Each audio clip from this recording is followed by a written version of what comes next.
Neighbors by Rob Butler.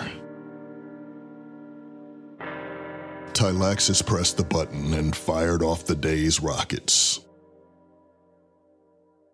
He did it now with a heavy heart. The war had been churning on for centuries. In his early days as a junior, he remembered how ardent he had been. The fifth planet had to be punished. Their crimes were unpardonable. He glanced to his right. Now he was in charge, and his junior sat in turn at his side. She had asked him that very morning, with some hesitation, what exactly did they do? Tylaxis didn't know. And when she asked why they still fired the rockets every day, all he could give her was the party line. To ensure our security.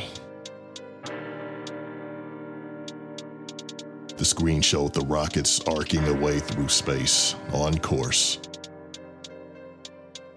A continuous trail of terror and death. 1 year later, and Tylaxis bowed his head as the words of comfort were read solemnly over the grave. She had been so young. She would have taken over for him by next winter when he was due to retire. Now she was gone, and his retirement was on hold. So many people were dying. It seemed to hit the youngest first and hardest. So far, there was no cure for the plague.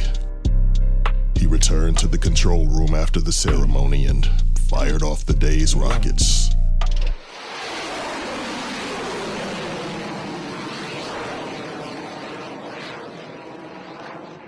Two more years passed. The control room was empty. There was no sound other than the hum of electronics and occasional beeps from the computers. Tylaxis sat alone, his eyes focused on a cobweb around the launching button. Outside, the rocket bay stood silent. Nothing moved apart from a small dust flurry stirred up by the wind. Suddenly, he jumped as an alarm sounded. Killing the noise, he stared in astonishment at the instrumentation. 3 spaceships had entered orbit.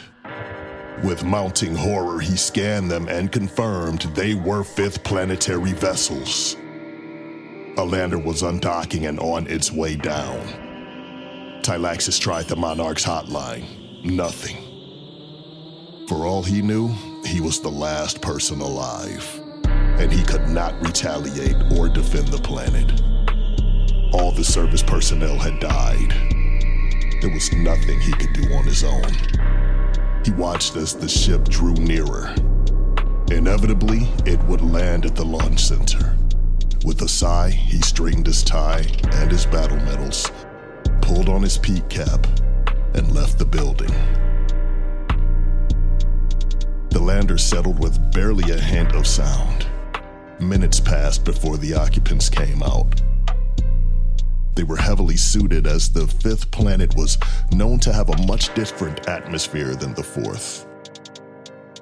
3 figures scanned their surroundings briefly, then headed towards him. Tylaxis tried hard not to turn and flee. He chanted a childhood prayer silently to himself for comfort. Then they were standing before him.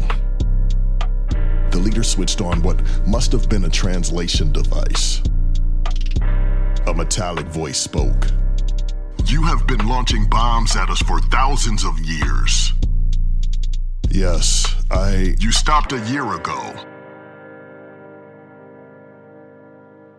We became concerned. Are you okay?"